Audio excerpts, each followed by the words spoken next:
He woke up every morning before the city learned how to breathe. Not because he wanted to, but because life had trained him to. A cracked alarm clock buzzed beside a mattress that had lost its shape years ago.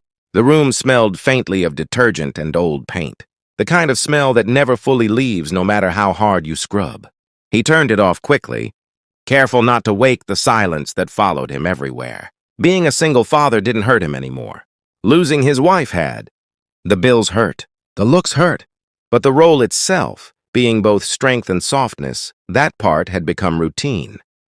He tied his worn shoes, glanced once at a photo taped crookedly to the wall, and whispered a promise he had already broken many times before.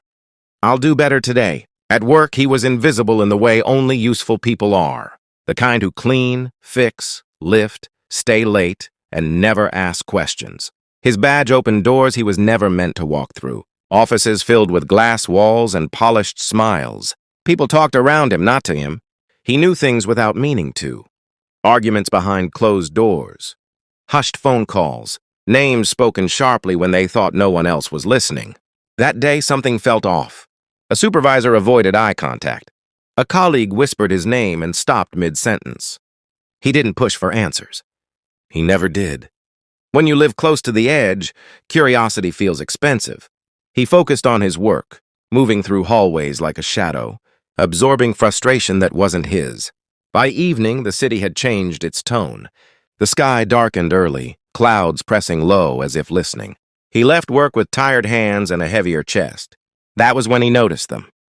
Two girls stood near the bus stop, identical down to the way they tilted their heads. Same worn jackets, same quiet posture, same eyes that kept scanning the street like they were waiting for something that wasn't coming. They weren't crying. That made it worse. He walked past them once, then slowed, then stopped. He told himself not to interfere. People misunderstand men, poor men even more, single fathers worst of all. He had learned that kindness sometimes invites suspicion. Still, something about the way one girl tightened her grip on the other's sleeve stopped him cold. He asked gently if they were lost. They didn't answer right away. When they did, their voices were calm, almost practiced. They said they just needed somewhere warm for the night. No names, no explanation, just that. 1,000 thoughts raced through his head. Danger, responsibility, fear. He imagined the judgment, the risk, the trouble. He also imagined leaving them there as the temperature dropped. That image hurt more. He bought them tea with the last change in his pocket.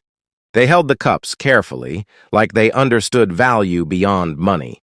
One of them thanked him twice. The other asked what time it was, then nodded as if confirming something only she could see. He didn't ask more questions.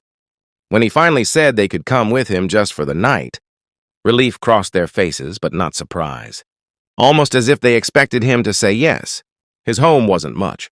One room, thin walls, a table with a wobble. He apologized for everything out loud. Space, food, blankets. They listened politely. Too politely for children who had supposedly been wandering all evening. They noticed things. The photo on the wall, the extra chair he never used, the way he rinsed cups twice before putting them down. One girl asked if he worked late every day. The other asked if he liked his job. He laughed softly at that. No one had ever asked him that before. As night settled, the girls whispered to each other. He couldn't hear the words, only the tone, serious, urgent, adult. When he offered the bed and took the floor himself, they protested once, then accepted quietly, lying awake. He wondered who trusted strangers enough to let children disappear for a night. He wondered what kind of father would allow that. He wondered if maybe something had gone wrong, very wrong. At the same time, somewhere far from that small room, a man stared at his phone, unread messages stacking like accusations. Board meetings had gone long. Deals had turned hostile. A betrayal had begun unfolding in a place where loyalty was supposed to live. He hadn't noticed the hours pass. He hadn't noticed 2 missed calls turn into 20. By morning, consequences were already moving. Back in the apartment, the girls were awake before him. One had folded the blanket. The other had wiped the table with a cloth he didn't remember owning. They thanked him again, eyes steady, voices sincere. Before leaving, one paused and said something strange. She said that some people do the right thing even when it costs them. He smiled without understanding. At work later that day, his supervisor finally called him aside. Words like restructuring and mistake and decision already made floated past him. He listened the way he always did, quietly, respectfully, without defense. He was escorted out with a box that felt lighter than it should have. He thought of the girls. He thought of the tea. He thought of the promise on the wall. And somewhere in the city, a powerful man finally realized his daughters were missing. By the time the city realized something was wrong, the news had already reached the wrong people first. Phones rang inside glass offices where urgency usually meant profit. Security teams were activated with calm efficiency, not because 2 children were missing, but because they belonged to someone whose name carried weight. A man whose signature moved markets. A man who rarely lost control. The father hadn't panicked at first. He never did. Panic was for people without options. But when his assistant's voice cracked while explaining that the tracking signal had gone silent, something inside him shifted. Not fear, guilt, sharp and sudden. He replayed the night in his mind.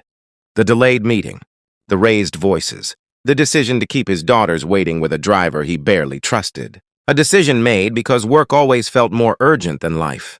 That lie finally collapsed. Search teams worked fast. Cameras were pulled. Footage reviewed. The city was mapped into fragments. A quiet man buying tea for 2 girls appeared briefly on a screen. No face clear enough to identify.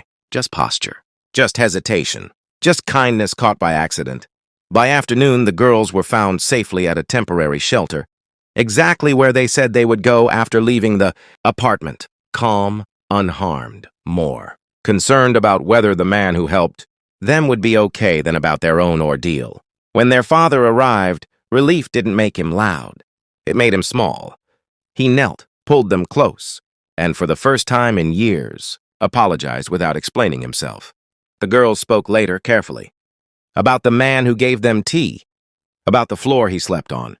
About the way he didn't ask for anything in return. About how he lost his job the same day he helped them. That detail landed differently. Because at the exact same hour, inside a corporate boardroom miles away, betrayal was completing its work. A trusted executive had redirected blame downward, sacrificing the easiest target, a name no one would defend. A man who cleaned offices no one stayed late enough to notice. The father listened without interrupting. He already knew how companies worked. He had built one. He also knew excuses when he heard them. This time, he didn't let the matter rest. He asked for the name.